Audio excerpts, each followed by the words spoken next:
குரு பூஜை விழா எதற்காக நடத்தப்படுகிறது? இந்த குரு பூஜை என்ன சிறப்பு வாய்ந்தது? யாருக்கு இந்த விழா என்று கேள்விகள் ஆயிரம் ஆயிரம் நமக்குள்ளே தோன்றலாம். இந்த கல்லாறு மலையிலே ஒரு அகத்தியனுக்கு குரு பூஜை என்று சொன்னால் இந்த கல்லாறிலே என்ன இருக்கிறது? கல்லாறு என்று சொன்னால் கற்கள் நிரம்பி கிடக்கின்ற ஆறு என்று சொல்லலாம். கல்லார் என்று சொன்னால் படிக்காதவர்கள் இருக்கின்ற ஊரு என்று கூட சொல்லலாம். படிக்காதவர் என்ற ஒரு பொருளை வைக்கலாம். ஆனால் இங்கே அகஸ்தியர் ஞானவீடம் எதை சொல்லுகிறது தெரியுமா? கல் ஆறு, படிக்க வேண்டும் ஆறை. எந்த ஆறை தெரியுமா? ஒவ்வொரு மனிதனுக்குள்ளேயும் கிடக்கின்ற 6 ஆதாரங்களை படித்தால் நீ இன்புற்று வாழலாம் என்ற தாரக மந்திரத்தை சொல்லுவதுதான் இந்த அகஸ்தியர் ஞானவீடத்தினுடைய குறிக்கோள். வாழ்க்கையிலே மனிதனாக பிறந்திருக்கிற நாம் ஏதோ பிறந்து சாவதல்ல வாழ்க்கை. இந்த மனித சமுதாயத்திற்கு எதையாவது விட்டு செல்ல வேண்டும் என்பதற்காக தன்னுடைய ரத்தத்தை, தன்னுடைய உடம்பை, தன்னுடைய உள்ளத்தை, தன்னுடைய வாழ்க்கையினுடைய இன்ப துன்பங்களை எல்லாம் தூக்கி எறிந்துவிட்ட இந்த சமுதாயத்திற்காகவே தன்னை அர்ப்பணித்துக் கொண்டிருக்கின்ற தவறாகிய ஐயா அவர்களை பார்க்கின்ற போது என்ன தெரிகிறது தெரியுமா? 1000 ஆண்டுகள் மனிதன் வாழ்ந்தானா என்பதல்ல, வாழ்கின்ற காலத்திலே எப்படி வாழ வேண்டும் என்று நமக்கு ஒரு உதாரண புருஷனாக இங்கே அமர்ந்து கொண்டிருக்கின்ற இந்த அடியாரை போல ஒவ்வொரு மனிதனும் வாழ்க்கையிலே லட்சியத்தையும் குறிக்கோளையும் எவன் வைத்துக் கொண்டு வாழ்கிறானோ அவன் தான் இந்த வாழ்க்கையிலே செம்மையான ஒரு பெயரை பெற முடியும். ஒரு வாழைப்பழ தோல் கிடக்கிறது. ஒரு மனிதன் அதிலே காலை வைக்கிறான், வழுக்கி விழுகிறான். அடுத்தவன் செல்லுகிறான், இன்னொருவன் வாழைப்பழ தோட்டை பார்த்த உடனே தாண்டி செல்லுகிறான். மூன்றாவது ஒருவன் பார்க்கிறான், அதை எடுத்து ஓரத்திலே போட்டு விட்டு செல்கிறான். இந்த 3 வித மனிதர்களை பார்க்கிற போது முதலிலே காலை வைத்து வழுக்கி விழுகிறவன் முட்டாளாகவும், தாண்டி செல்கிறவன் அறிவாளியாகவும், அதை எடுத்து ஓரத்திலே போட்டுவிட்டு செல்கிறானே சமுதாய சிந்தனை உள்ளவன், அவன் தான் இந்த மண்ணிலே சித்தனாக, ஞானியாக, மகானாக, முனிவராக வாழ்ந்து இந்த பாமர மக்களுக்கு அருளை உபதேசம் செய்து கொண்டிருக்கிறார் என்று சொன்னால் அப்படிப்பட்ட இந்த அவதார புருஷர்கள் இந்த நாட்டிலே மேன்மேலும் துவங்க வேண்டும். அழகாக சொல்லுவார் ஒரு பாட்டிலே, கர்ம வினையுடையோன் காண மாட்டான் கருணை வடிவான தவ யோகியாரை. ஏன் இதை சொல்லுகிறேன் என்று சொன்னால் இந்த சுவாமிஜி அவர்களை பார்ப்பதற்கு கூட ஒரு நமக்கு கருணை, நமக்கு பிராப்த வேணும். ஞானிகளை நாம தரிசிக்கணும். கொங்கண சித்தனை நாம தரிசிக்கிற போது என்ன சொல்றாங்கன்னா, கொக்கென்று நினைத்தாயா கொங்கணவான ஒரு பொண்ணு கேட்டான்னு சொன்னா அந்த கொங்கணவன் சாப விட்ட உடனே கொக்கு எரிஞ்சு விழுகுதுன்னா அந்த ஞானியினுடைய மூளையினுடைய சக்தி அலைகள் கண்ணிலே கூட சக்தியை பெற முடியும் என்று காட்டியது ஒரு ஞானியினுடைய வாழ்க்கை. ராவனுடைய பாதம் பட்ட உடனேயே அகலிகை சாபம் நேர்ந்தது என்று சொன்னால் ஒரு ராமனுடைய தவ ஆற்றல் கால்வழியாக பாய்கிறது என்று சொன்னது அறிவியல் உண்மை. இந்த உலகத்திற்கே குருவாக இருக்கின்ற இந்த அகத்திய பெருமானுக்கு ஒரு பிறந்த நாள் விழாவை நாம் எப்படியெல்லாம் கொண்டாட வேண்டும் என்று ஒவ்வொரு நாளும் அணுவணுவாக திட்டம் போட்டு செய்த இந்த விழாவிலே 4000 மக்கள் கலந்து கொள்ள வேண்டும் என்பது என் குருநாதனுடைய அவா. ஆனால் இங்கே 4000 மக்கள் இருப்பார்களா என்று தெரியவில்லை. ஆனால் 4000 மக்களுக்கு 4000 சித்தர்களும் இங்கே வந்து இதை கேட்டுக்கொண்டு இருக்கிறார்கள் என்று கேட்கிற போது என்னுடைய உள்ளமெல்லாம் பெரும் புலகாகிதம் அடைகிறது. அதனாலதான் சித்தர்கள் நாம் பேசுவதை கேட்கிறார்கள், எழுதுவதை கேட்கிறார்கள், நான் பாடுவதை கேட்கிறார்கள் என்று சொன்னால் சித்தனுக்கு எங்கும் இன்றைக்கு வாழ்ந்து கொண்டிருக்கிறார் என்பது சித்தன் கூறிய வாக்கு. அதனாலதான் சொன்னாங்க, ஆவதும் பரத்துள்ளே, அழிவதும் பரத்துள்ளே, போவதும் பரத்துள்ளே, புகுவதும் பரத்துள்ளே, யாவரும் பரத்துள்ளே, யாரும் அப்பரத்துள்ளே என்று சொல்லுகிற போது இந்த வெட்ட வெளியிலே இந்த சித்தர்கள் எல்லாம் வாழ்ந்து கொண்டிருக்கிறார்கள்.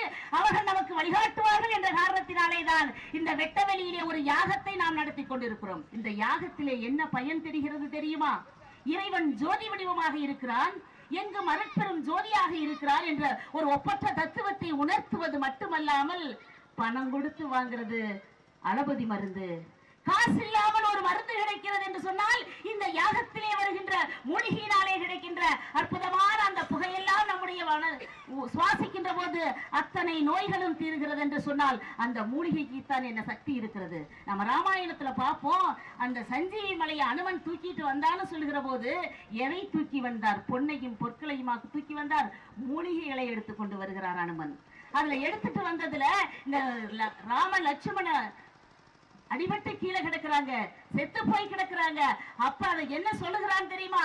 4 விதமான மூலிகைகள் செத்தாரை எழுப்புகின்ற வள்ளல் பெருமான் சொன்னதை போல மிருத்துவ சஞ்சீனி என்ற ஒரு மூலிகை இறந்தவரை பிழைக்க வைக்க ஆற்றல் கொண்டது.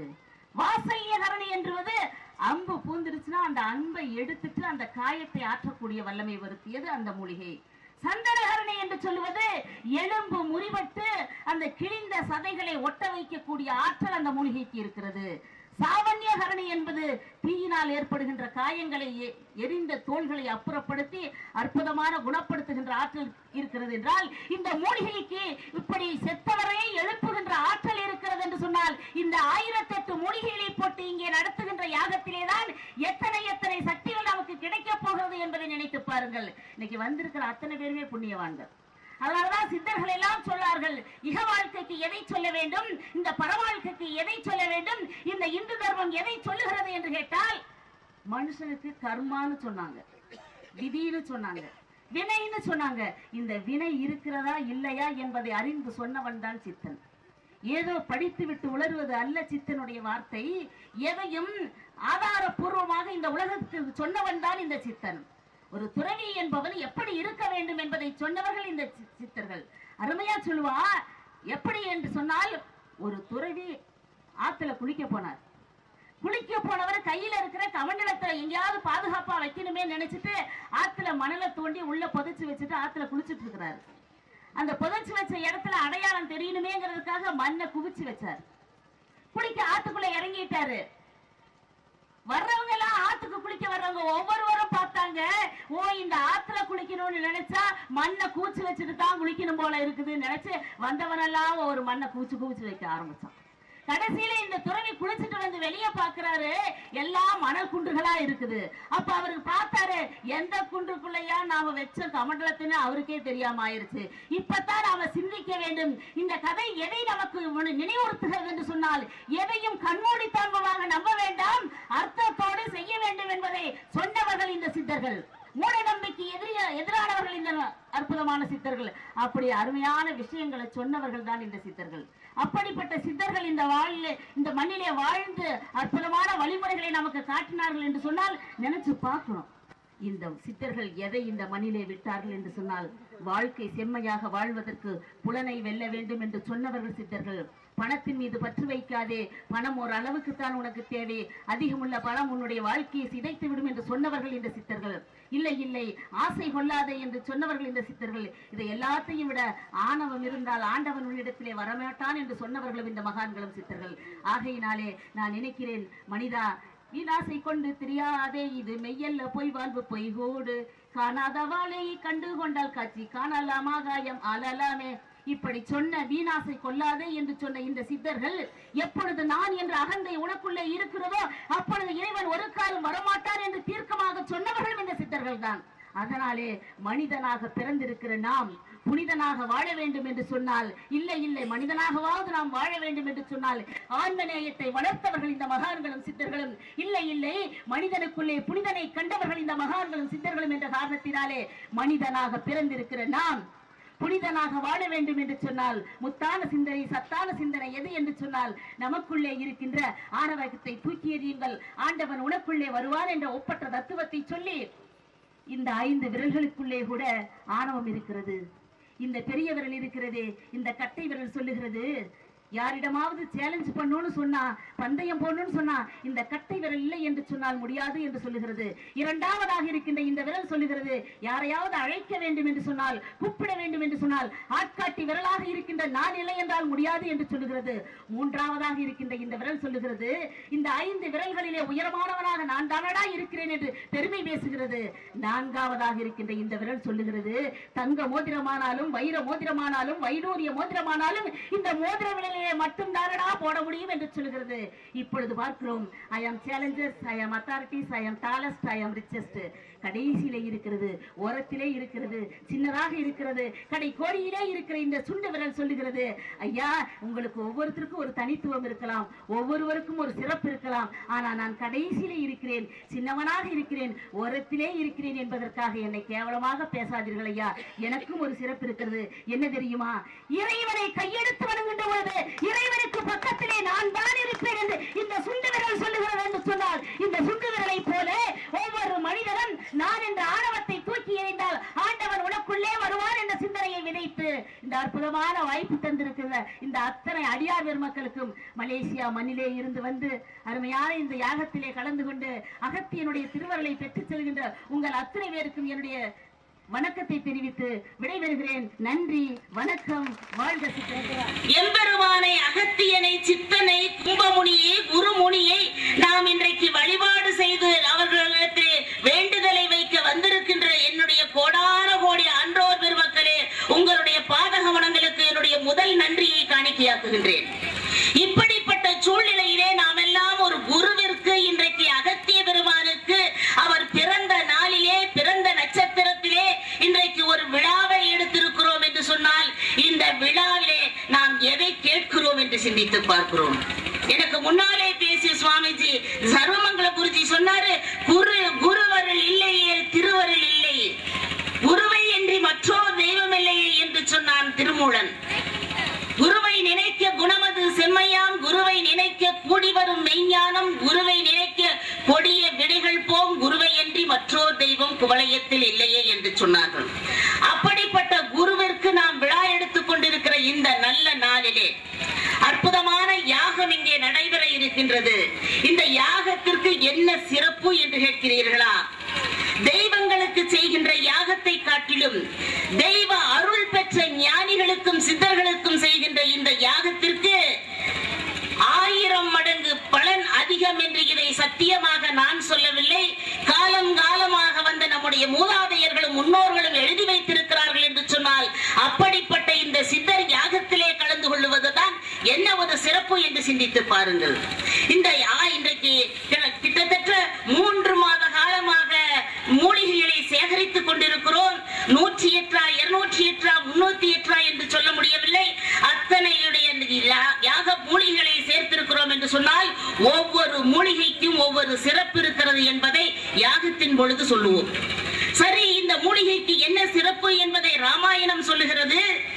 சஞ்சீவி பர்வத மலையை தூக்கி கொண்டு அனுமன் செல்லுகின்ற போது, அங்கே லட்சுமணன் மூர்ச்சையாய் கிடக்கின்ற போது இந்த மூலிகைகள் தான் அவனுடைய உயிரை காப்பாற்றியதாக ராமாயணம் சொல்லுகிறது. அப்படி என்ன அந்த மூலிகைக்கு சிறப்பு என்று சொன்னால், 4 விதமான மூலிகைகளை சொல்லுகிறார் ராமாயணத்திலே. என்ன என்று சொன்னால், மிருத்திவ சஞ்சீவினி என்ற மூலிகை இறந்தவரை பிழைக்க வைக்கக்கூடிய ஆற்றல் இருக்கிறது என்பது சொல்லப்படுகிறது. அடுத்து பார்த்தால் விசல்யகரணி என்கின்ற ஒரு மூலிகையினுடைய குணம், குத்துப்பட்ட அம்புகளை பிடுங்கி எரிந்து காயப்படுத்துவதற்கு, காயத்தை ஆற வைக்கின்ற ஒரு மூலிகை தன்மையை கொண்டதாக அந்த மூலிகை சொல்லுகிறது. அடுத்து சந்தானகரணி என்று சொல்லப்படுகின்ற மூலிகைக்கு என்ன குணம் என்று சொன்னால், எலும்பு, இன்னைக்கு எத்தனையோ எலும்பு வைத்திய டாக்டர்கள் வந்துட்டாங்க. அன்றைய 1000 ஆண்டுகளுக்கு முன்னாலே உடைந்த எலும்பை ஒட்ட வைக்கக்கூடிய ஆற்றல் மூலிகைக்கு இருக்கிறது என்று சொன்னது ராமாயணம். அடுத்து சாவன்யகரணி என்று சொல்லப்படுகின்ற மூலிகைக்கு என்ன இருக்கிறது என்று சொன்னால், தீயினால் எரிந்த உடம்பை மீண்டும் தீக்காயங்களை ஆற்றி பழைய தோலை போல அற்புதமாக புதிய தோலாக உருவாக்குகின்ற ஆற்றல் இந்த மூலிகைக்கு இருக்கிறது என்று 4 விதமான மூலிகைகளை பற்றி ராமாயணம் சொல்லப்பட்டிருக்கிறது என்று சொன்னால், அப்படிப்பட்ட மூலிகைகளை வைத்து யாகத்தை நாம் செய்கின்ற போது எப்படிப்பட்ட ஒரு மிகப்பெரிய சக்தி நாம் பெறப்போகிறோம் என்பதை, நாம் உணரப்போகிறோம் என்பதை நீங்கள் எல்லாம் தெரிந்து கொள்ள வேண்டும் என்பதற்காகத்தான் இப்படி அற்புதமான ஒரு மூலிகை யாகத்தை இங்கே நாம் நடத்த போகின்றோம். இன்றைக்கு இந்த சின்னுடைய நீதிபதி சொல்லுகிறார், ஒரு 3 பேருக்கு தூக்கு தண்டனை விதிக்கிறார். 3 பேர் யார் என்று சொன்னால், ஒரு அமெரிக்காவை சேர்ந்த ஒரு குற்றவாளி ஒருவனுக்கு தூக்கு தண்டனை விதிக்கப்படுகிறது. அடுத்து ரஷ்யாவை சேர்ந்த ஒருவனுக்கு ஒரு தூக்கு தண்டனை விதிக்கப்படுகிறது. ஒரு இந்தியாவை சேர்ந்த ஒருவனுக்கும் தூக்கு தண்டனை விதிக்கப்படுகிறது. 3 பேரையும் சந்திக்கிறார் நீதிபதி. ஐயா, உனக்கு வருகிற 30ஆம் தேதி உனக்கு தூக்கு தண்டனை நிறைவேற்றப்படுகிறது. கடைசி ஆசையா 2 ஆசை உங்களுக்கு நிறைவேற்ற முடியும், 2ஐயும் சொல்லுங்க நிறைவேற்றணும்னு கேட்கிறாங்க. முதல்ல அமெரிக்காக்காரனை கேட்கிறா, டே அமெரிக்காக்காரரே, உனக்கு 2 ஆசையில ஏதாச்சும் ஒண்ணு சொல்லு, நாங்க நிறைவேற்றுங்கிற போது அதுல அமெரிக்காக்காரன் சொல்லுகிறான், 2 ஆசை. என்ன ஆசை தெரியுமா? முதல் ஆசை, எனக்கு இந்த செரிப்பழம்னு சொல்றாங்களே, அதை ஒரு 2 கிலோ வாங்கி கொடுத்தா சாப்பிட்டுட்டு நிம்மதியா செத்துருவேன். அடப்படுவாவி, இதுதான் உன் ஆசையா, உனக்கு வாங்கி தரேன். சரி, இன்னொரு ஆசை என்னன்னு கேட்டான். அதுக்கு அவன் சொன்னா, இந்த அமெரிக்காவிலே மிகப்பெரிய அதிபராக இருந்த ஆபிரகாம் லிங்கனுடைய சமாதியிலே பக்கத்திலே என்னுடைய சவத்தை புதைக்கணும்னு சொன்னான். சரின்றார். அடுத்து ரஷ்யாக்காரரை கூப்பிட்டாரு. உன்னோட ஆசை என்னடா 2 ஆசைன்னு கேட்டாரு. இவன் சொன்னா, எனக்கு இந்த ரம்முன்னு சொல்றாங்களே, ஒரு பாட்டில் வாங்கி கொடுத்தா சூப்பரா அடிச்சுட்டு போய் சேர்ந்துருவேன்னா. அடப்பாவி, இதுதான் உன்னுடைய ஆசையான்னு சொல்லிட்டு வாங்கி தர்றேன்னாரு. அடுத்து இன்னொரு ஆசை என்னடான்னு கேட்டான். அதுக்கு ரஷ்யாக்காரன் சொல்றான், இந்த ரஷ்யாவினுடைய மிகப்பெரிய அதிபராக இருந்தாரே ஒரு லெனினுடைய சமாதிக்கு பக்கத்திலே என்னுடைய சமாதி அமைக்கப்பட வேண்டும் என்று சொன்னான். பார்த்தாரு, சரிடா, அதையும் செய்வோன்ட்டான். மூணாவதா நம்மால கூப்பிட்டாரு. நம்மால எப்பவுமே வில்லங்கமான ஆளு, விவரமான ஆளு. எதுலயும் நேக்கா கழுவுன மீன் நல்லுவிட மீனா போயிருவாரு. இந்தியாக்காரன் கேட்டா, அவன் சொன்னா, எனக்கு மாம்பழம் சாப்பிடுறதுக்கு ரொம்ப ஆசை, சேலத்து மாம்பழம் ஒரு 2 டஜன் வாங்கி கொடுத்தா நிம்மதியா சாப்பிடுவேன். உடனே அவர் சொன்னாரு, அட படுவாவே, இது டிசம்பர் மாசம், இந்த டிசம்பர் மாசத்துல மாம்பழம் கிடைக்காது, அது ஏப்ரல் மேல தானே கிடைக்கும்னா. இவன் சொன்னா, எனக்கு இப்ப அவசரமே இல்ல, ஒரு 2 மாசம் ஆகட்டும், 4 மாசம் ஆகட்டும், சீசன் வந்ததுக்கு அப்புறம் எனக்கு பொரிச்சு கொடுத்தா போதும், அப்ப சாப்பிட்டுட்டு போறேன்னு சொன்னான். வக்கீல நீதிபதி அசந்துட்டாரு. ஒண்ணுடா முடியலையே நினைச்சிட்டாரு. சரி, அடுத்த ஆசையை சொல்லுடானா. அடுத்த ஆசை அவன் சொன்னான் பாருங்க வில்லங்கமா, எந்த நீதிபதி எனக்கு தூக்கு தண்டனை விதிக்கிறாரோ அவருடைய சமாதிக்கு பக்கத்துல என்ன புதைக்கணும்னா. இப்பதான் நீதிபதிக்கே குழப்பமாயிருச்சு. அடே, நான் சாகலையடா, இன்னொன்னா நீங்க முல்ல சாகுங்க, 6 மாசம் கழிச்சு சாகுங்க, 6 வருஷம் கழிச்சு சாகுங்க, 60 வருஷம் கழிச்சு சாகுங்க, எப்ப சாகுறீங்களோ அப்ப பக்கத்துல புதைச்சா போதும்னு சொன்னான்னா. இப்ப பாருங்க, மனிதன் 1000 ஆண்டுகள் வாழ்வோமா, 500 ஆண்டுகள் வாழ்வோமா என்று ஆசை நமக்குள்ளே இருக்கிறது. ஆனால் எத்தனை ஆண்டுகளானாலும் மரணமில்லாத பெருவாழ்வை வாழ முடியும் என்று வாழ்ந்து காட்டியவர்கள் தான் இந்த 1000 சித்தர்களும் மகான்களும் என்று சொன்னால், அந்த சித்தனுக்கு தான் இன்றைக்கு விழா எடுத்துக் கொண்டிருக்கிறோம். சிந்தித்து பாருங்கள் அன்புடைய பெருமக்களே, இந்த சித்தன் என்பவன் எதை இந்த உலகத்திற்கு விட்டு வைத்தான் தெரியுமா? மனிதா, ஆன்மீக வாழ்க்கைக்கு உனக்கு எது வேண்டும், இல்லற வாழ்க்கைக்கு உனக்கு எது வேண்டும் என்று ஆன்மீகத்தையும் இல்லற வாழ்வியலையும் இணைத்து சொன்னவன், புலாலை நீக்கி புலனை வென்று ஆசையை அடக்கி ஆணவத்தை தூக்கெறிந்து சகிப்புத்தன்மையை எப்பொழுது உனக்குள்ளே வளர்த்துக் கொள்ளுகிறாயோ அப்பொழுதுதானடா நீ மனிதன் அல்ல புனிதனாக ஆக முடியும் என்று வாழ்ந்து காட்டியவன் என்னுடைய சித்தன் என்று சொன்னால், அந்த சித்தனுக்கு தான் எத்தனை ஆற்றல்கள் இருக்கிறது என்று சிந்தித்து பாருங்கள். இதைத்தான் நம்ம 2 பையன்கிட்ட கேட்டேன், டேய், சைவத்துக்கு அசைவத்துக்கு என்னடா வேறுபாடுன்னு. அவன் சொன்னா, இது பெரிய விஷயமா இல்ல டீச்சர்னா. என்னடா அர்த்தம்னு? அது ஒண்ணுமில்ல, ஒரு ஆட்டை உரிச்சு கட்டி தொங்க விட்டு இருந்தீங்கன்னு வச்சுக்கோங்க, அதை பார்த்த உடனே ஒருத்தனுக்கு கண்ணுல தண்ணி வந்ததுன்னு வைங்க, அவன் சைவோனா. அதே எப்படிறானே? அதைத்தான் சொன்னா, ஐயோ இந்த ஆடு செத்து போச்சே, ஒரு உயிர் அனாவசியமா போயிருச்சே, இந்த ஜீவன் பிரிஞ்சிருச்சேன்னு நினைச்சு மனம் அழுதுதுன்னா அவன் சைவம்.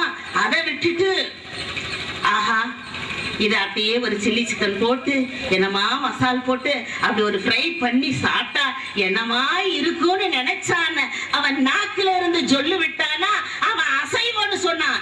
இப்படி ஒரு அர்த்தத்தை நான் பிறந்ததுல இருந்து கேட்டதே இல்லடா தம்பின்னு நான் சொன்னேன். இன்னைக்கு நாக்கு ருசி கொள்வதெல்லாம் நாரிய நாக்கு என்று சொன்ன வள்ளலாருடைய வார்த்தையை பார்க்கிற போது, புலன்களை வெறுத்து நமக்குள்ளே புலன் எப்பொழுது அடங்குகிறதோ, மனம் எப்பொழுது ஒடுங்குகிறதோ, அப்பொழுதுதான் ஆன்ம ஞானத்தை பெற முடியும் என்ற காரணத்தினால் மனிதனாக பிறந்திருக்கிற நாம் இயற்கையை நேசிப்போம், இயற்கையோடு வாழ்வோம், இயற்கை நம்மை உயர்த்தும். ஆகையினாலே மனிதனாக பிறந்திருக்கிற பிறவி பெருஞ்சேற்றை கழுவுவதற்கு அற்புதமான வழி நெறிகளை சித்தர் பெருமக்கள் வழி வகுத்திருக்கிறார்கள். நமக்குள்ளே முதலிலே நான் என்கின்ற ஆணவத்தை தூக்கி எறிய வேண்டும். நமக்குள்ளே எப்பொழுது சகிப்புத்தன்மை வரும் என்று சொன்னால், இந்த துறவியர் பெருமக்களைப் போல, இந்த மகான்களைப் போல, ஞானிகளைப் போல அனைத்தையும் துறந்துவிட்டு எல்லாம் உனக்குள்ளே கிடக்கிறது என்ற உள்ளம் வருகின்ற போதுதான் ஒரு துறவி காட்டினார். கங்கையிலே குளிக்க சென்றான் ஒரு துறவி. அங்கே கங்கையிலே மூழ்கிவிட்டு காசியினுடைய மேல் பகுதிக்கு வருகிறான். ஒரு குடிகார முரட்டு வாலிபன் சேற்றை வாரி முகத்திலே வீசுகிறான். இந்த துறவிக்கோ என்ன ஐயப்பாடு தெரியுமா? எதுவுமே பேசவில்லை, முகத்திலே கலவரம் இல்லை. மகிழ்ந்த முகத்தோடு மீண்டும் கங்கையிலே குளித்து விட்டு மேலே வருகிறான். இரண்டாவது முறையாகவும் சேற்றை வாரி வீசுகிறான். இரண்டாவது முறையும் கோபிக்காமல் ஆற்றிலே இறங்கி குளித்து விட்டு வருகிறான். ஒரு முறை இல்லை, இரண்டு முறை இல்லை, 3 முறை சேற்றை வாரி இறைத்தான் முரட்டு வாலிபன். இந்த துறவியோ எந்த கோபமும் இல்லாமல் குளித்து விட்டு மேலே வருகிறார். இப்பொழுது 2 பேரும் சந்தித்துக் கொள்கிறார்கள். ஐயா, உங்க மேல ஒரு தடவை இல்லை, 2 தடவை இல்லை, 3 தடவை சேற்றை வாரி இறைத்தேனே, உங்களுக்கு என் மேல கோபமே வரலையான்னு கேட்டான். அதற்கு அந்த துறவி சொன்ன பதில் என்ன தெரியுமா? ஐயா, நான் இந்த கங்கையிலே ஒரு முறை மூழ்கி என் பாவத்தை எல்லாம் போக்கலாம் என்று வந்தேன். என்னை 3 முறை மூழ்குவதற்கு வாய்ப்பு தந்த உன்னை நான் எப்படி ஐயா அடிப்பேன் என்று சொன்னானே.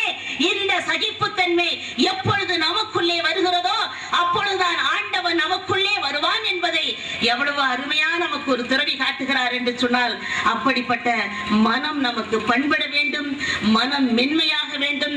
எப்பொழுது மனம் மென்மையாகிறதோ அப்பொழுதுதான் கடவுள் நமக்குள்ளே வருவான் என்பதற்காகத்தான் கருணை நிறைந்து அகமும் புறமும் துளிந்து வழிந்து என்று வள்ளல் பெருமான் சொல்வதைப் போல நாம் மனம் மென்மைப்பட வேண்டும்.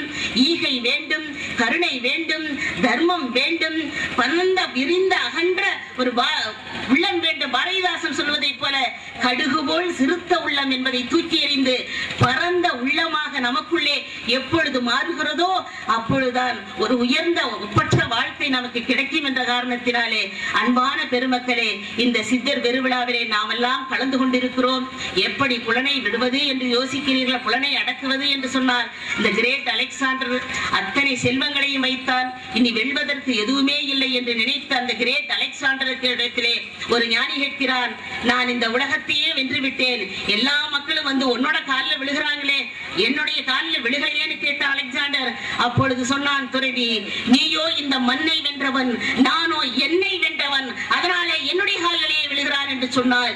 எப்பொழுது ஒரு மனிதன் தன்னை வெல்லுகிற ஆற்றல் உனக்குள்ளே வருகிறதோ அப்பொழுதுதான் அனைத்து செல்வங்களையும் நாம் பெற முடியும் என்ற காரணத்தினாலே இந்த அற்புதமான இந்த யாக வேள்வியிலே கலந்து கொள்ள வந்திருக்கிற அன்பார்ந்த அன்பு நெஞ்சங்களே, இன்றைக்கு மதியம் 2:30 மணி அளவிலே யாகம் நடைபெற இருக்கிறது. இந்த நல்ல நாளிலே ஒரு குறிக்கோளை எடுப்போம், நல்லவர்களாக மாறுவோம், இயற்கையை நேசிப்போம், இயற்கையோடு வாழுவோம். ஏன் என்று சொன்னால் இன்றைக்கு மருத்துவமனைகள் பெருகிவிட்டன, நோயாளிகள் பெருகிவிட்டார்கள். என்ன காரணம்? எல்லாம் மிஷினரிஸ் வந்துருச்சு.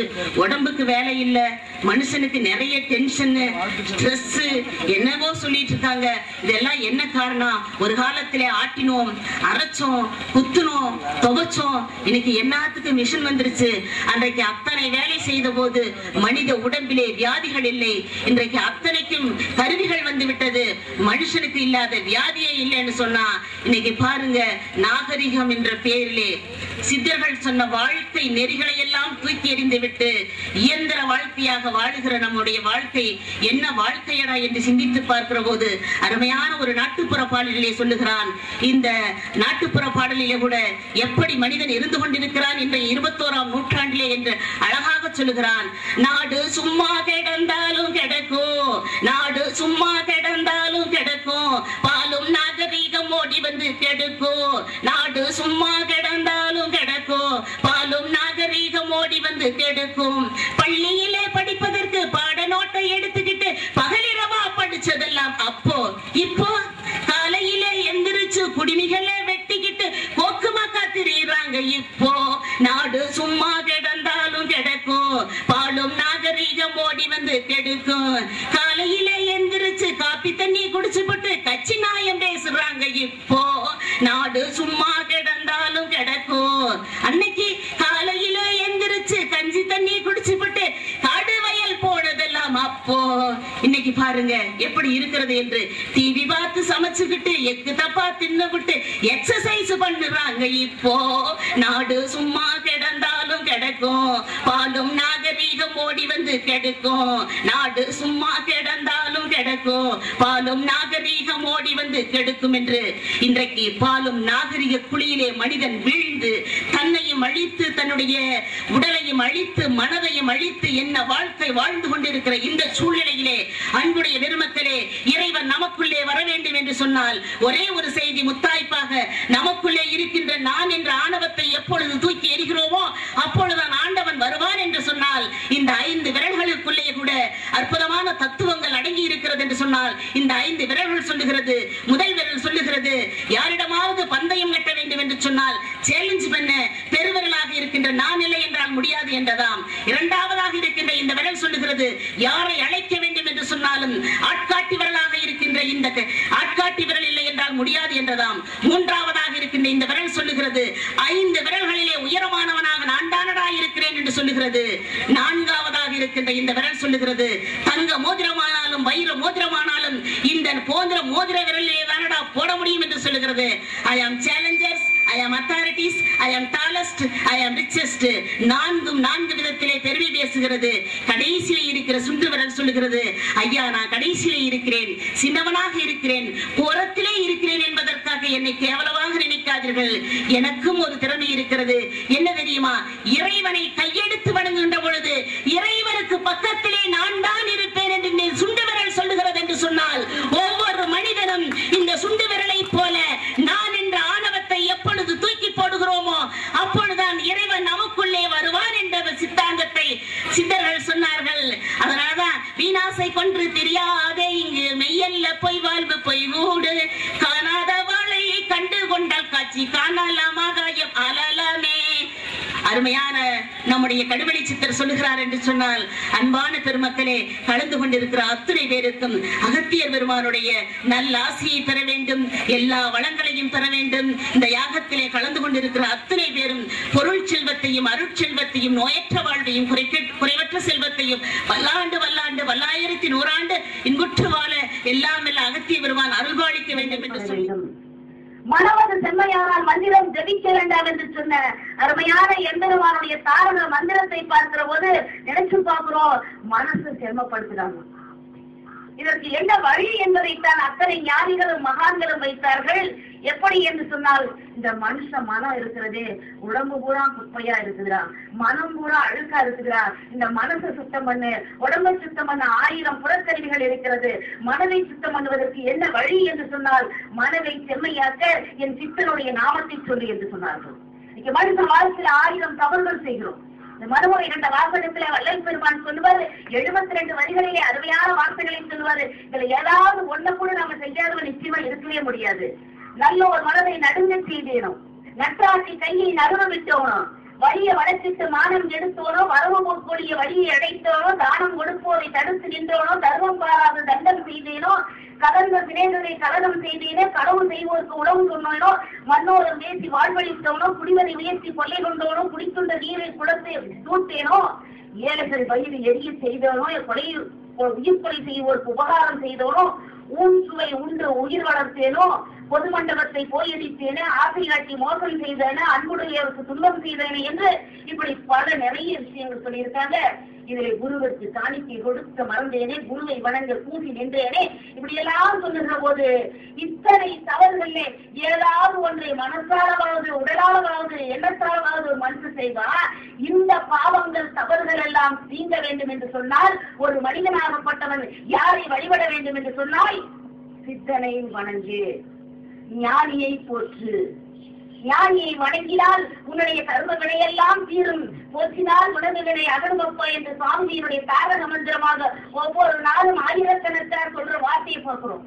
அப்ப எது நமக்கு தேவைன்னு சொன்னா, சித்தருடைய நாமத்தை சொல்ல வேண்டும். இன்றைக்கு மனித மனதிற்குள்ளே 1000 குப்பைகள் சூழ்ந்து கொண்டிருக்கிற இந்த சூழ்நிலையிலே மனிதன் மனிதனாக அல்ல, மனிதன் புனிதனாக வாழ்வதற்கு எதிராக கிடைத்திருக்கிறது என்று சொன்னால், எந்திரமான் சித்தருடைய நாமத்தை சொல்லுங்கள். இன்றைக்கு குப்பைகளை சுமந்து கொண்டிருக்கிற மனித மனங்களுக்குள்ளே மனம் மாற்றினீங்க வேண்டும் என்று சொன்னால், மனித மனம் பண்பட வேண்டும் என்று சொன்னால், நமக்கு என்ன தேவைன்னா, அருமையான எம்பெருமானுடைய நாமத்தை செய்யுங்கள்.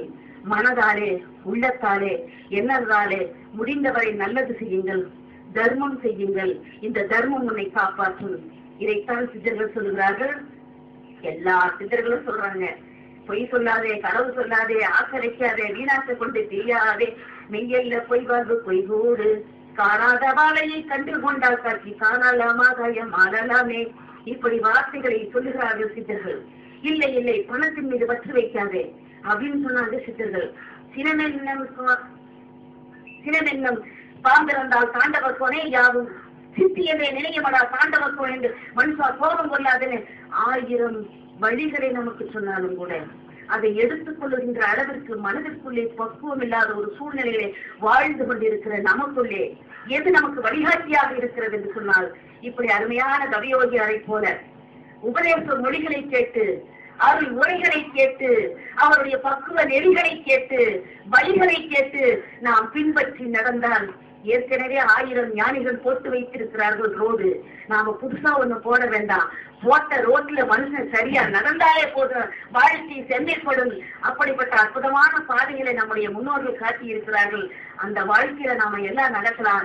எல்லாருக்கும் கஷ்டம் இருக்கிறது, துன்பம் இருக்கிறது. நீங்க நினைக்கலாம், உங்களுக்கு என்னமா சொல்லிட்டு போயிருங்க, எனக்குள்ளே 1000 பிரச்சனைகள் இருக்குது நீங்க நினைக்கலாம். பிரச்சனை இல்லாத மனுஷன் உலகத்துல யாருமே இல்லைங்க. எல்லாருக்கும் கஷ்டம் இருக்கதான் செய்யுது. ஆனாலும் கூட இந்த துன்பத்தை கூட வெல்லுகிற மார்க்கம் ஒன்று இருக்கிறது என்று சொன்னால் அதுதான் சித்தனுடைய விருதை, அதுதான் சித்தனுடைய வணக்கம், அதுதான் சித்தனுடைய சரணாகதி. அந்த சரணாகதிக்குள்ள நாம எப்ப வர்றோமோ அதுதாங்க வாழ்க்கையில இருக்கும் என்று சொல்லி அருமையான இந்த உலகத்திலே தர்மத்தை போதித்தார்கள். ஒரு அற்புதமான திருநாள், குரு பூஜை திருநாள். யாருக்கு இந்த குரு பூஜை? எதற்காக இந்த குரு பூஜை? யார் நடத்துகிறார் இந்த குரு பூஜை என்றெல்லாம் கேள்விகள் எனக்குள்ளே தோன்றுகிறது. 1000 மனிதர்கள் வாழுகிறார்கள், இறக்கிறார்கள். ஆனாலும் வாழ்க்கையிலே எத்தனை காலம் வாழ்ந்தோம் என்று சிந்திக்கிற போது பாரதி சொன்னாரே, தேடி சோர்ந்திடம் நின்று சின்னன் சிறுகதைகள் பேசி கூடி கிளப்பருவம் எய்து வெறும் கூற்றுக்கு இறையனத்தின் மாயும் வேடிக்கை மனிதனைப் போல வாழ்வதல்ல வாழ்க்கை. பிறந்தோம் இறந்தோம் என்பதல்ல வாழ்க்கை.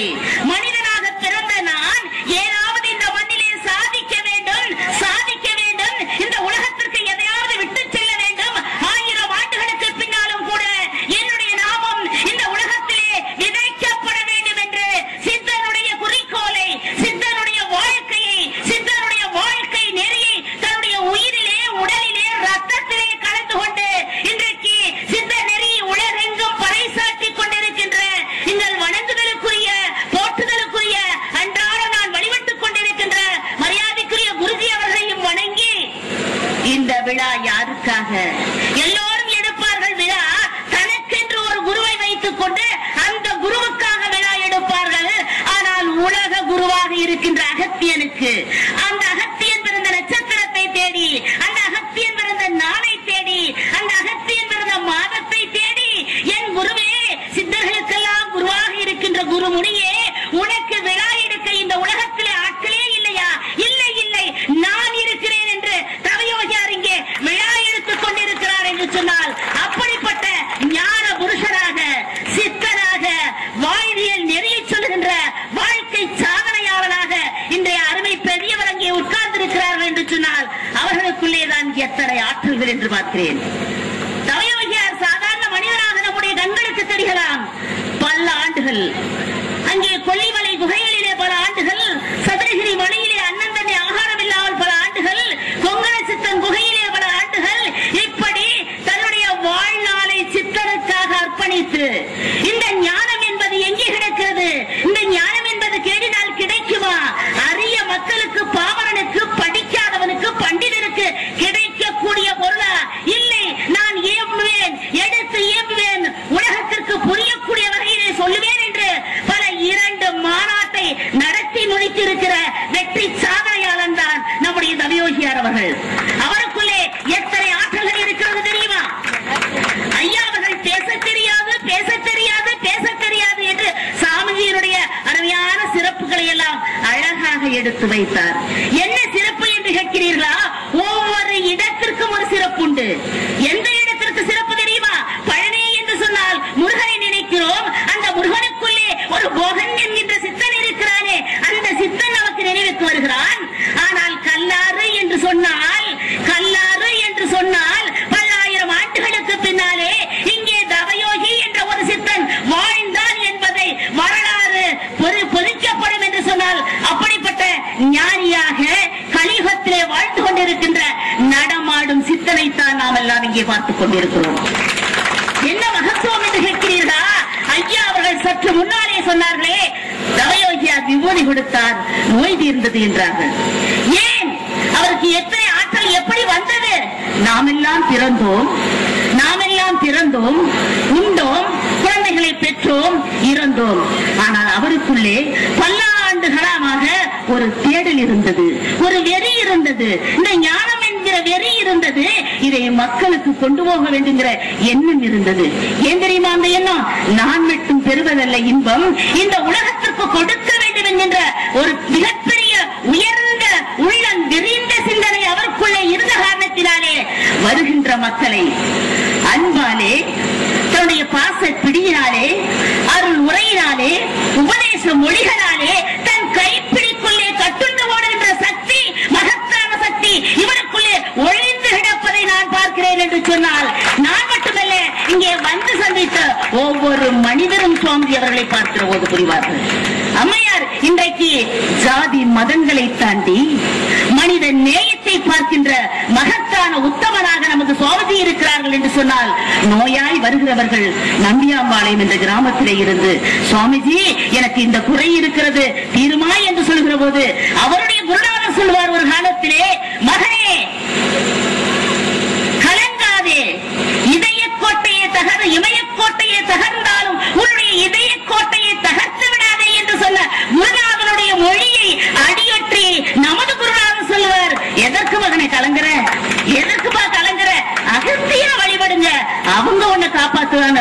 ஒரு டானிக் கொடுக்கிறார் பாருங்க, அந்த டானிக்கு வார்த்தைகள் கோடி கொடுத்தாலும் கிடைக்காத ஒரு லட்சிய வார்த்தைகள் நமக்குள்ளே நம்பிக்கையை விதைக்கிற போது கிடைக்கிறது. இன்றைக்கு விழா என்று சொன்னால் அகத்தியனுடைய பெருமை இந்த மண்ணிலே பரவ வேண்டும் என்பதற்காக இந்த ஞானபீடம், இந்த ஞானபீடம் என்ன சிறப்பு தெரியுமா? ஒன்று, சித்தர்கள் அவர்களுக்குள்ளே இருந்து அருளாட்சி புரிகிறார்கள். இன்னொன்று, அந்த இடத்திலே மறுபட கல்லாறு மலையும் அப்பா மகத்தான சிற்றாளன் வழிதான் ஆகும், ஆறுபடை திரிந்ததொரு திரிவான் காவல் அப்பனே சுப்பிரமணியன் மலையுமாமே என்று அகத்தியர் 12,000 சொல்லுகிற வகையிலே இந்த இடத்திலே யார் எந்த குறையை வைக்கிறார்களோ அங்கே நிறைவேறும் என்ற ஒரு அற்புதமான அகத்தியனுடைய வாக்கு இருக்கின்ற காரணத்தினாலே என்ன கஷ்டம் வந்தாலும் துன்பம் வந்தாலும், எனக்கு பல்லாண்டுகள் குழந்தை இல்லை என்று சொல்லுகிற தாய்மாரை பார்க்கிறோம், எனக்கு திருமணமே நடக்கவில்லை என்று சொல்லுகிற அன்பு குழந்தைகளை பார்க்கிறேன், இல்லை இல்லை என் குடும்பத்திலே வியாபாரமே இல்லை, தொழிலுக்கு கஷ்டப்படுகிறேன் என்று சொல்லுகிற அன்பர்களை பார்க்கிறோம். ஆயிரம் துன்பங்கள், சோதனைகள், விரக்திகள், வேதனைகள் இத்தனைக்குள்ளேயும் வந்து கொட்டுகிற ஒரு இடம் இருக்கிறது என்று சொன்னால் என் அகத்தியர் ஞானபீடம் இல்லையா? அந்த ஞானபீடத்திலே வருகின்ற என் குழந்தைகளை நான் காப்பேன் என்று அகத்தியனுடைய அருள்வாக்கு சொல்லப்பட்டிருக்கிற காரணத்தினாலே இன்றைக்கும் அது நடந்து கொண்டிருக்கிறது என்று சொன்னால், அப்படிப்பட்ட மகத்துவம் வாய்ந்த இந்த குரு பூஜையை நீங்கள் எல்லாம் கலந்து கொண்டிருக்கிறீர்கள் என்று சொன்னால், எம்பெருமானுடைய அகத்தியனுடைய அருளாசி, நம்முடைய தவத்திரு அடிகளாருடைய அருளாசி என்றைக்கும் உங்களுக்கு கிடைக்கும் என்ற காரணத்தினாலே, அது மட்டுமல்ல, குருவை வழிபட்டால் என்ன கிடைக்கும் தெரியுமா? இதை பதஞ்சலியார் சொல்கிறார். ஆசானை கண்டவேற்கு ஞானம் தேர்க்கும், அப்போதே யோகத்திற்கு அருள் உண்டாகும், பேசாத மௌனம் என்று பிரம்மவித்தை பிடரி வழியில் கண் திறந்து பிரகாசிக்கும் என்று சொல்லுகிற பதஞ்சலியாருடைய வார்த்தை ஒரு ஆசானை பார்க்கிற போது கிடைக்கும் என்று சொன்னால், வாழ்க்கை என்பது எப்படி வாழ வேண்டும் என்பதை அழகாக சொன்னாங்க. இந்த உலகம் இறைவன் எங்கே இருக்கிறான், இறைவன் எங்கே இருக்கிறான் என்று தேடுகின்ற கோடான கோடி மக்களுக்கெல்லாம் என்னுடைய சித்தன் வழி சொல்லுகிறான். ஆவதும் வரத்துள்ளே, அழிவதும் வரத்துள்ளே, போவதும் வரத்துள்ளே, புகுவதும் வரத்துள்ளே, யாவரும் வரத்துள்ளே, யானும் அப்பறத்துள்ளே என்று சொல்லுகிற போது இந்த வெட்ட வெளியிலே தான் இறைவன் இருக்கிறான், எங்கும் பறந்து விரிந்து கிடக்கிறான் என்ற ஒப்பற்ற உண்மையை இந்த உலகத்திற்கு பறைசாற்றியவன் நவகோடி சித்தர்கள் என்ற காரணத்தினாலே அந்த சித்தனை வணங்கியவர்கள் வாழ்க்கையிலே மேன்மையடைவார்கள் என்று சொன்னார்கள். இங்கே பேசுகின்ற அத்தனை பேரும் பேசினார்கள். ராமாயணத்தை தொட்டார்கள், முருகனை தொட்டார்கள், அகத்தியனை தொட்டார்கள். ஆனாலும் கூட அந்த அத்தனை ராமாயணம் மகாபாரதம் இதிகாசத்திற்கு யார் வித்திட்டார்கள் என்பது தெரியுமா? யார் வித்திட்டார்கள் தெரியுமா? அந்த ராமாயணத்திலே கதாநாயகனாக இருக்கின்ற, ராமாயணத்திலே வருகின்ற தசரத சக்கரவர்த்திக்கு பன்னெடும் காலமாக பிள்ளை எனக்கு குழந்தை பாக்கியம் இல்லையே என்று தசரத மன்னன் கேட்கிறான். அதற்கு அந்த அரண்மனையிலே இருக்கிறவர்கள் சொல்லுகிறார்கள், இங்கே கலைக்கோட்டு முனிவனை அழைத்து வந்து யாகம் செய்தால் உங்களுக்கு குழந்தை பிறக்கிற பாக்கியம் உண்டு என்று சொல்லுகிறார்கள். அந்த கலைக்கோட்டு முனிவனை கூப்பிட்டு யாகம் நடத்தினதற்கு பின்னாலே 4 புதல்வர்களை அங்கே தசரதன் பெறுகிறான் என்று சொன்னால், நாம் வழிபடுகின்ற தெய்வம், நாம் வணங்குகின்ற தெய்வம், அங்கே அருமையான வைணவத்தினுடைய கடவுள் என்று போற்றப்படுகின்ற அந்த ராமன் இந்த உலகத்திலே பிறப்பதற்கு யார் வித்திட்டார் என்று சொன்னால், அகத்தியன் இல்லை என்று சொன்னால், ராமன் இல்லை என்று சொன்னால், அந்த கடவுளை படைக்கின்ற ஆற்றல் அந்த சித்தனுக்கு இருக்கிறது என்று சொன்னால், அந்த ராமாயணத்திற்கே மூலகாரணமாக இருக்கின்ற அந்த ராமனை உண்டாக்கிய பெருமை அந்த முனிவனுக்கு இருக்கிறது என்று சொன்னால், அப்படிப்பட்ட முனிவனை நாம வணங்கணும்னு சொன்னாங்க. அதனாலதான் இந்த ஞானிகள் எல்லாம் இந்த 20ஆம் நூற்றாண்டு 21ஆம் நூற்றாண்டு இந்த கலியுகம் எப்படியெல்லாம் இருக்கும் என்பதை தன்னுடைய ஞானத்தினாலே தெரிகின்ற வித்தை இந்த சித்தனுக்கு இருக்கிறது. அதனாலதான் இந்த 20ஆம் நூற்றாண்டிலே எப்படி இந்த மக்கள் இருப்பார்கள் என்பதை வியாசன் சொல்லுகிறான். கலியுகத்தில் திருமணங்கள் மணல் வீடால் போகும், வியாபார நேர்மை எது மறைந்து போகும், குலமகளை பிஞ்சுக்கு பொருளுக்கு ஆசைப்படும். இப்படி 20 வார்த்தைகளை சொல்லி இந்த 20ஆம் நூற்றாண்டு எப்படி இருக்கும் என்று பல நூற்றாண்டுகளுக்கு முன்னாலே சொல்லுகின்ற சக்தி ஒரு சித்தனுக்கு இருக்கிறது என்று சொன்னால், அந்த சித்தனை வணங்குவதிலே எவ்வளவு நாம் பாக்கியம் செய்திருக்க வேண்டும் என்று நினைத்து பாருங்கள். அதனால இன்றைக்கு கூடியிருக்கிற அத்தனை பேருமே இந்த விழா நடக்கிறது என்று சொன்னால், இந்த அற்புதமான விழா நடக்கிறது என்று சொன்னால், உங்கள் ஒவ்வொருவருடைய தர்மம் அதிலே இருக்கிறது, உங்கள் ஒவ்வொருவருடைய உடல் உழைப்பு அதிலே இருக்கிறது. என் அருமை குழந்தைகள் அங்கே சென்னையிலே இருந்து வந்திருக்கிற இரவு பகல் பாராமல் உழைத்த படும் பாட்டை நான் பார்த்தேன். உணவு கூட இல்லாமல் பட்டினியாக கூட சில நேரங்களில் உழைப்பாற்றிய நேரத்தையும் நான் பார்த்தேன். அப்படியெல்லாம் இந்த பாடுபடுவது எதற்காக? எம்பெருமானுடைய கடைக்கண் பார்வை எங்களுக்கு கிடைக்காதா என்ற நோக்கத்திலே அருமை குழந்தைகள் எல்லாம் தன்னுடைய வியர்வையை சிந்தி இந்த அருமையான யாகத்திற்கு உறுதுணையாக இருக்கிறார்கள் என்று சொன்னால், சேவை சேவை தொண்டு தொண்டு என்று செய்கிறீர்களே, அந்த தொண்டு எங்கே இருக்கிறது தெரியுமா? எவன் ஒருவன் தன்னுடைய சேவை செய்வதனாலே ஆண்டவனை பார்க்க முடியும், தொண்டு செய்தால் கண்டுகொள்வோம் என்று சொன்ன சித்தனுடைய வார்த்தையை நினைக்கிற போது, நீங்கள் எல்லாம் செய்கிற தொண்டுதான் அற்புதமான இந்த விழாவாக மலர்ந்திருக்கிறது என்று சொன்னால், சிலருக்கு துன்பங்கள் இருக்கும். நிறைய பேர் நினைக்கிறாங்க, நான் எல்லா நாளும் தான் வர்றேன், எனக்கு ஏன் கஷ்டம் நினைக்கிறாங்க. கஷ்டம் கஷ்டமாக இல்ல. அதை போலதான் வாழ்க்கை என்பது எல்லோருக்கும் துன்பங்கள் இருக்கிறது, சோதனைகள் இருக்கிறது, கஷ்டங்கள் இருக்கிறது. ஐயோ இவ்வளவு வேதனை இருக்கிறேன்னு அதற்காக நாம் வழிபாட்டை நிறுத்தலாமா என்று சிந்தித்து பாருங்கள். இந்த துன்பங்கள் இறைவன் நமக்கு கொடுக்கிறான் என்று சொன்னால், அதை தாங்குகிற வல்லமை உனக்குள்ளே வர வேண்டும் என்பதற்காக நம்மை பலப்படுத்துகிறார் என்ற நம்பிக்கை உங்களுக்குள்ளே வர வேண்டும். அந்த நம்பிக்கை தான் இறைவனை பார்ப்பதற்கு வழியாக இருக்கும் என்று சொன்னால், இந்த ஞான பீடத்திற்குள்ளே நாம் எல்லாம் வந்திருக்கிறோம். மனம் எப்படி இருக்க வேண்டும்? மனம் பண்பட வேண்டும், மனம் புனிதப்பட வேண்டும், மனம் விரிய வேண்டும். ஒரு கோவிலுக்குள்ளே செல்லுகிற போது நம்முடைய மனம் எவ்வளவு ஆன்மம் தூய்மை அடைகிறது தெரியுமா? கோவிலுக்குள்ளே செல்லுகின்ற ஒரு எலுமிச்சம்பழம் வெளியே வருகிற போது கனியாக செல்கிறது. கோவிலுக்குள்ளே வந்து வெளியே செல்லுகிற ஒரு பச்சை தண்ணீர் வெளியே போகிற போது தீர்த்தமாக போகிறது. கோயிலுக்குள்ளே இருந்து செல்லுகின்ற ஒரு சக்கர பொங்கல் வெளியே போகிற போது பிரசாதமாக போகிறது. கோவிலுக்குள்ளே வந்து செல்லுகிற மனிதர்களை நீங்கள் புனிதனாக வாழ்கிற வாய்ப்பை அகத்திய பெருமான் நமக்கு கொடுத்திருக்கிறார்கள் என்று சொன்னால், இதை விட என்ன பாக்கியம் இருக்க வேண்டும் என்று நினைத்து பாருங்கள். அதனாலே இந்த அன்னதானத்தில் எல்லாரும் பங்கு பெற்று இருக்கிறீர்கள். இந்த அன்னதானம் என்ன என்று சொன்னால், அறிந்தும் அறியாமலும் தெரிந்தும் தெரியாமலும் ஏதோ பாவங்கள் செய்திருப்போம். விழிக்கு துணை மென்மலர் வாதங்கள் மெய்மை குன்றாம் ஒழிக்கு துணை முருகாவரும் நாமங்கள் முன்பு செய்த பழிக்கு துணை என்று சொல்லுவதைப் போல, போன பிறவியிலே நான் என்ன பாவம் செய்தேன் என்பது எனக்கு தெரியாது, இந்த பிறவியிலே நான் என்ன செய்து கொண்டிருக்கிறேன் என்று தெரியாது. தெரியாமல் நாம் செய்திருக்கிற வினைகள் தீர வேண்டும் என்று சொன்னால், இந்த அன்னதானத்திற்கு நீங்கள் எல்லாம் உதவி இருக்கிறீர்கள் அல்லவா? இந்த அன்னதானத்தின் மூலமாக தீவினைகள் அகன்று நல்வினைகள் பெருகும் என்ற காரணத்தினாலேதான் நம் குருநாதர் அவர்கள் அன்னதானம் செய்பவர்க்கு பொன்னுலகமே ஒருங்கி நிற்கும் உண்மையை முன் கூடி வரும் தர்மதேவி தன்னிடம் குடியிருப்பார் என்று சொன்னார்கள். அந்த தர்மதேவி நம்மிடம் குடியிருக்கணும்னு சொன்னா, இந்த அருமையான அன்னதானத்துக்கு நமக்கு செய்யணும். செல்வம் இருக்கிறது, கோடி கோடியாக செல்வம் இருக்கிறது, கட்டி கட்டியாக தங்கம் இருக்கிறது. ஆனா எத்தனை பேருக்கு கொடுக்கணுங்கிற மனசு இருக்குது நினைச்சு பாருங்க. அருமையான பணக்காரன் ஊழ்வெட்டியை பத்த வச்சுட்டு ஜன்னல் கதவை சாத்துகிறான். இந்த வாசம் பக்கத்து வீட்டுக்காரனுக்கு போயிடக்கூடாதுங்கிற எண்ணம். அவ்வளவு மனுஷங்க இருக்கிறாங்க. அள்ளி கொடுக்கிற அளவிற்கு செல்லம் இருந்தாலும் கூட கிள்ளி கொடுக்க மனது வராத மனிதர்கள் வாழ்கிற இந்த சமுதாயத்திலே நீங்கள் மிக ஏழையாக இருந்தாலும் கூட அள்ளி கொடுக்கிற அளவுக்கு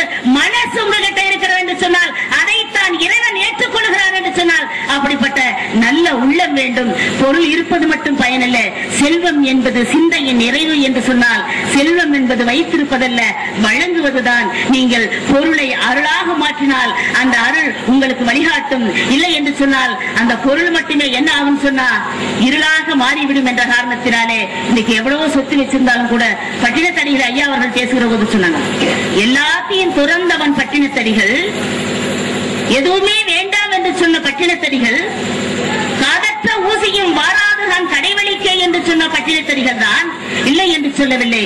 ஆனாலும் கூட வேண்டாம் என்று சொன்னவனுக்கு கூட எது நம்ம கூட கடைசியிலே கூட வரும் தெரியுமா? தங்கம் உன்னோடு கூட வருமா? 10 பவுன் நகை உன்னோடு கூட வருமா? காடு மேடு தோட்டம் உன்னோடு கூட வருமா? சேர்த்து வைத்த செல்வங்கள் எல்லாம் கூட வருமா? நீ பெற்ற புகழ் மாலைகள் உங்களோடு கூட வருமா? இல்லை. எது வரும் தெரியுமா?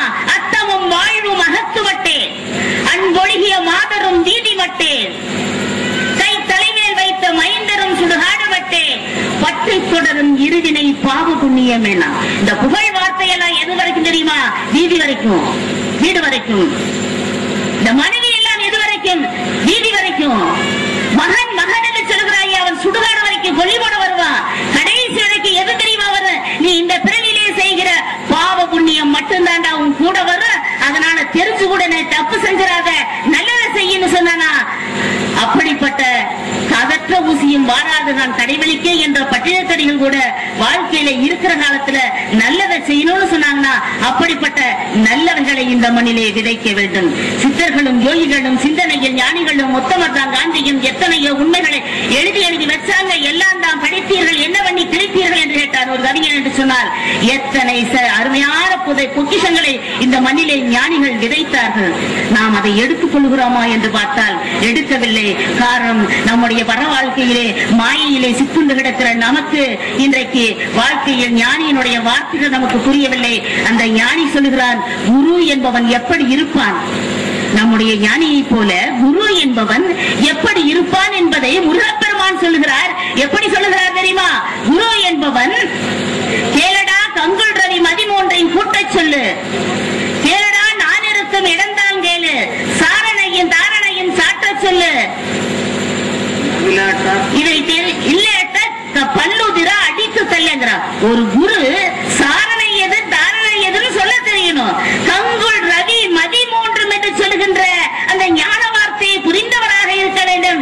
இது அத்தனையும் தெரிஞ்சா தாண்டா குருன்னு முருகப்பெருமான் சொல்லுகிறார் என்று சொன்னால், இந்த ஞானத்திற்கு விளக்கம் கொடுக்கின்ற ஒரு அற்புத மனிதராக நம்முடைய குருஜி இன்றைக்கு யோக ஞான கலை பயிற்சியின் மூலமாக எத்தனையோ இளைஞர்களுக்கும் மறுமை மாணவர்களுக்கெல்லாம் ஞானத்தை போதித்துக் கொண்டிருக்கிறார்கள் என்று சொன்னால், இந்த ஞானம் என்பது ஐயா கடல் வாழ்க்கையிலே சொல்லுகிற பாடுகிற போது கிட்டுமோ ஞானம் என்று சொன்னாரே, அந்த ஞானம் நமக்கு கிடைக்க வேண்டும் என்று சொன்னால் இந்த அருமையான சுவாமிஜியினுடைய பாதகமங்களை பிடித்து ஞானத்தை பெற வேண்டும். இந்த சித்தர்கள் இந்த உலகத்துக்கு என்னத்தை வச்சாங்க நினைச்சு பார்க்கிறோம். எதை கொடுக்கவில்லை என்று சிந்தித்து பார்க்கிறோம். இயற்கையோடு இயற்கையாக நீ வாழ்ந்தால் வாழ்க்கையிலே வெற்றி பெற முடியும். இயற்கையை அழித்தால் இயற்கை உன்னை அழிக்கும் என்று சொன்னவன் சித்தன். இன்றைக்கு சுனாமி வந்திருக்கிறது, கத்ரீனா சுனாமி வந்து கொண்டிருக்கிறது, அமெரிக்காவிலே சுனாமி, இப்படி பல்வேறு நாடுகளிலே சுனாமி வந்து பல்லாயிரக்கணக்கான மக்கள் இறந்தார்கள். எங்காவது ஒரு ஆடு இறந்தது, மாடு இறந்தது, நாய் இறந்தது என்று பேப்பரிலே செய்தியை பார்த்தீர்களா? அந்த 5 அறிவு உடைத்த ஜீவன்களுக்கு தெரிகிறது இந்த சீற்றம் இங்கே வரப்போகிறது என்று தெரிந்து தன்னுடைய உயிரை காப்பாற்றிக் கொள்ள விலகிக் கொண்டது. 6 அறிவு உடைத்த மனிதனே உன்னாலே தெரிந்து கொள்ள முடியவில்லை என்று சொன்னால், இயற்கையை நேசித்த விலங்குகள் உயிரை காப்பாற்றிக் கொண்டது. இயற்கையை நேசிக்காத மனிதன் வாழ்ந்தான் என்று சொன்னால், எப்பொழுது இயற்கையை தூக்கி எறிந்தாயோ அப்பொழுது இயற்கை உன்னை பழிவாங்கிக் கொண்டது என்பதுதானே அர்த்தம். அப்படிப்பட்ட இயற்கையோடு இயற்கையாக வாழ்ந்த இவர்கள் எதையெல்லாம் இந்த மண்ணிலே விட்டார்கள். மனிதா, இப்படித்தான் வாழ வேண்டும், இப்படி வாழக்கூடாது என்று ராமாயணத்தின் மூலமாக மகாபாரதத்தின் மூலமாக சொன்னார்கள். உனக்கு வினை இருக்கிறது என்பதை தசரதன் வாயிலாக சொன்னார்கள். அடுத்து சாகா கல்வியை 1000 ஆண்டுகள் இந்த மண்ணிலே வாழ முடியும் என்று சொன்னவன் சித்தன் என்று சொன்னால், ஒன்றை சொல்கிறேன். ஒரு செய்தி, என்ன செய்தி என்று சொன்னால், 3 குற்றவாளிகள் 3 குற்றவாளிகளுக்கும் தூக்கு தண்டனை விதிக்கப்படுகிறார்கள். 3 நாட்டை சேர்ந்த குற்றவாளிகள். ஒரு அமெரிக்காக்காரன், ஒரு ரஷ்யாக்காரன், ஒரு இந்தியாக்காரன். அந்த அமெரிக்காக்காரன் தூக்கு தண்டனை நீதிபதி விதித்தார். ஆனாலும் கூட அந்த குற்றவாளியை கூப்பிட்டு கேட்கிறார், ஐயா உனக்கு தூக்கு தண்டனை விதிக்கப்பட்டது, ஆனாலும் 2 ஆசைகள் நிறைவேற்றப்படும் என்று சொன்னார். உடனே அந்த கைதி சொன்னா, என்ன ஐயா நானே இன்னும் கொஞ்ச நேரத்துல சாக போறேன், என்ன ஆசைப்பட போறேன், ஒரே ஒரு ஆசை 2 ஆசை இருக்கு, என்ன தெரியுமா, இந்த அமெரிக்காவிலே செரிப்பழம்னு சொல்றாங்களே, அது ஒரு 2 கிலோ வாங்கி கொடுத்தா சாப்பிட்டுட்டு செத்துருவேன், இதாண்டா உன்னுடைய ஆசை, வாங்கி தரேன்னாரு நீதிபதி. அடுத்து இன்னொரு என்ன ஆசைன்னு கேட்டான், இந்த அமெரிக்காவிலே மிகப்பெரிய ஆபிரகாம் லிங்கன் இருக்கிறான் இல்லையா, அந்த லிங்கனுடைய சமாதிக்கு பக்கத்துல நான் செத்தா புதைக்கணும். சரிடா உன்னோட ஆசை நிறைவேற்றப்பட்டதுன்னு. அடுத்து ரஷ்யாக்காரனை கூப்பிட்டா, நீயே தூக்கு தண்டனை விதிக்கப்பட்டது, உன்னுடைய ஆசை 2 என்னன்னு சொல்லணும். அதுக்கு அவன் சொன்னா, என்ன பெரிய ஆசை, எனக்கு இந்த ரம்முங்கிறாங்களே அது ஒரு பாட்டில் வாங்கினா நான் குடிச்சிட்டு போயிருவேன். சரிதான் வாங்கி தரேனாரு. இன்னொரு ஆசை என்னன்னு கேட்டான். அதுக்கு அவன் சொன்னா, இந்த லெனினுடைய சமாதி இருக்குது இல்லையா ரஷ்யாவிலே, அந்த லெனினுடைய சமாதிக்கு பக்கத்திலே என்னை புதைக்க வேண்டும் என்று சொன்னான். 2 சரின்னு ஒத்துக்கிட்டாங்க. 3ஆவது நம்மால் வந்தான் இந்தியாக்காரன், சரியான வில்லங்கமான ஆள். அவன் கேட்டான், உனக்கு என்னையா ஆசை இல்ல, டிசம்பர் மாசத்துல எனக்கு சேலத்து மாம்பழம் இருக்குது இல்லையா, மல்கோவா மாம்பழம், அது ஒரு 4 கிலோ வாங்கி கொடுக்க சாப்பிட்டுட்டு போயிருவேன். ஐயா இது டிசம்பர் மாசம், ஐயா மே மாசத்துலதான் மாம்பழம் கிடைக்கும், பரவாயில்ல மெல்ல கிடைக்கிட்டு 4 மாசம் கழிச்சு கிடைக்கிட்டு, எப்ப வாங்கி கொடுக்குறியோ அப்ப நான் தின்னுட்டு சாவறேன். சரியா பாக்கலாம். சரி இன்னொரு ஆசையாவது சொல்லி நிறைவேற்ற முடியுமான்னு பாக்கலாம். அடுத்த ஆசை என்னன்னு கேட்கிற போது, எந்த நீதிபதி எனக்கு தூக்கு தண்டனை விதிக்கிறாரோ அவருடைய சமாதிக்கு பக்கத்துல என்ன புதைக்கணும். ஆனா படுவாவி நான் இன்னும் சாகவே இல்லையா, முள்ள சாகுங்க, 6 மாசம் கழிச்சாங்க, 6 வருஷம் கழிச்சாங்க, எப்ப சாகுறீங்களோ அப்ப பக்கத்துல புதைச்சா போதும். அப்பதான் நினைச்சான் வில்லங்கமான ஆள்டா. இப்படி ஒவ்வொரு மனிதனும் 1000 ஆண்டுகள் வாழ்வோமா, 200 ஆண்டுகள் வாழ்வோமா என்ற ஆசை நமக்குள்ளே இருக்கிறது. எத்தனை ஆண்டுகள் வேண்டுமானாலும் பிறவாமல் வாழலாம் என்று சொன்னவன் தான் இந்த சித்தன்.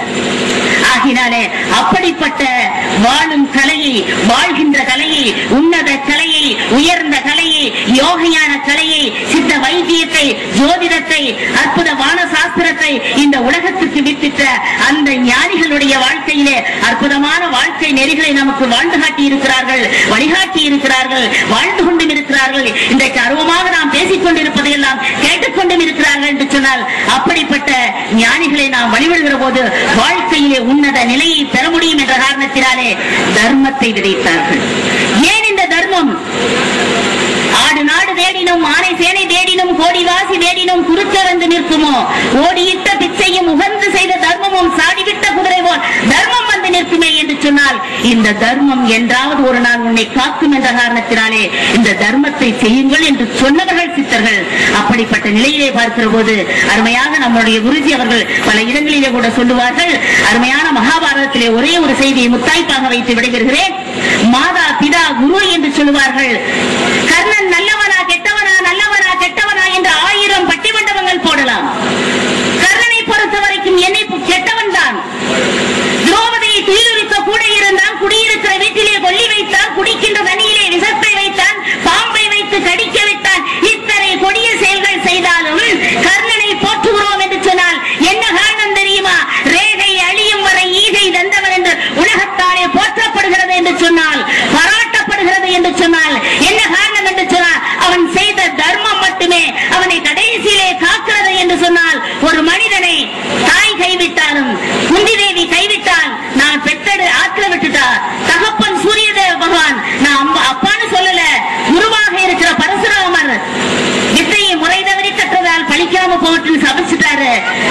கடைசியிலே கடவுளாக இருக்கின்ற கிருஷ்ணனாவது கை கொடுத்தானா என்று சொன்னால், அவனும் அர்ஜுனனோடு சேர்ந்து கொண்டு அம்பை இப்படி போடு அப்படி போடுன்னு போயிட்டாரு. 4 பேரும் கைவிட்டார்கள். ஆனாலும் கூட கர்ணனுடைய உயிரை போக்க முடியவில்லை என்று சொன்னால், அவன் செய்த தர்மம் மட்டுமே அங்கே காத்து நிற்கிறது என்று சொன்னால், இங்கே குற்றுயிரும் கொலையுமாக கிடக்கின்ற இந்த கர்ணன் அந்த கொலைக்கள காட்சியிலே கூட அந்த கடவுளே மாறுவேடம் போட்டு வந்து கேட்கிறது. ஏதாவது கொடுக்கிற தர்மம் தாய் என்று கேட்கிறான். ஐயா இந்த நேரத்துல கேட்கிறேன், என்னத்தை கொடுப்பேன்னு கேட்கிறான். நாம இருந்தா சாக போற நேரத்துல எனக்கு உயிர் பிச்சை விடுன்னு கேட்டிருப்போம். ஆனால் அந்த நேரத்தில் கூட்டிலே கூட இருக்கின்ற குருவியை தானமாக கொடுத்தான். செய்ததும் செய்கின்ற தர்மம் செய்ய போகிற தர்மம் என்று மூன்றையும் தாரை வார்த்து கொடுக்கிற போது கொடுக்கிற கடவுள் கரம் கீழே இருக்கிறது, வாங்குகிற கரம் கீழே இருக்கிறது, கொடுக்கிற கை மேலே இருக்கிறது. கடவுள் உயர்ந்தவனா, கர்ணன் உயர்ந்தவனா, கடவுள் உயர்ந்தவனா, கர்ணன் உயர்ந்தவனா என்று பார்த்தால் என்னுடைய சிந்தனை கேட்டிய வரையிலே இங்கே கர்ணனுடைய கரம் மேலே இருந்து கொடுத்துக் கொண்டிருக்கிறான். ஆனால் கடவுள் கை கீழே இருக்கிறது. இப்பொழுது பார்க்கிறேன், வாழ்க்கையிலே உள்ளத்தால் உயர்ந்தவன் வாழ்க்கையில் மேலும் உயர்வதற்கு கடவுள் தன்னை தாழ்த்திக் கொள்வதற்கும் தயாராக இருக்கிறார் என்பதுதானே பொருள் என்று சொன்னால், அப்படிப்பட்ட தர்மம் நம்மை வாழ்க்கையிலே உயர்த்தும் என்ற காரணத்தினாலேதான் அருமையான நம்முடைய மகாபாரதத்திலே தர்மத்தை சொன்னார்கள். தர்மம் என்றாவது காக்கும் என்று சொன்னார்கள். இன்றைக்கு அருமையான சாவுதி அவர்கள் சட்டமன்ற உறுப்பினர் பேசுகிற போது அருமையான இந்த குழந்தைகளுக்கு எல்லாம் உணவு வழங்கிக் கொண்டிருக்கிறார்கள், ஏழை குழந்தைகளுக்கு படிப்பிற்கு புத்தகங்கள் நோட்டுகள் வழங்கிக் கொண்டிருக்கிறார்கள் என்று சொன்னால், இந்த சேவைகள் கூட அற்புதமான மக்களுக்கு போய் சேர வேண்டும் என்ற நோக்கத்திலே நாம் தொண்டு செய்து கொண்டிருக்கிறோம், தர்மம் செய்து கொண்டிருக்கிறோம். இந்த தர்மத்திற்கு பல தனவான்கள் எல்லாம் உதவி கொண்டிருக்கிறார்கள் என்று சொன்னால், அந்த தர்மம் உங்களை காப்பாற்றும் என்ற காரணத்தினாலே எல்லாம் வல்ல ஞானிகளும் சித்தர்களும் தவயோகியாரும் குருஜியினுடைய அருள் உங்கள் அத்தனை பேருக்கும் கலந்திருக்கிற அத்தனை பேருக்கும் உங்களுக்குள்ளே இருந்து வழிநடத்தட்டும் என்று சொல்லி இந்த அற்புதமான வாய்ப்பினை தந்த உங்கள் அத்தனை பேருக்கும் நன்றியை பாராட்டி விடைபெறுகிறேன். நன்றி, வணக்கம். வென்று தமிழ். ஓம் நம சிவாய, ஓம் நம சிவாய, ஓம் நம சிவாய, ஓம் நம சிவாய, ஓம் நம சிவாய. துதிமகளே சிவனின் நாமாவளி, துதிமகளே சிவனின் நாமாவளி. இதுவே பரம தத்துவசாரமே, இதுவே பரம தத்துவசாரமே. துதிமகளே சிவனின் நாமாவளி.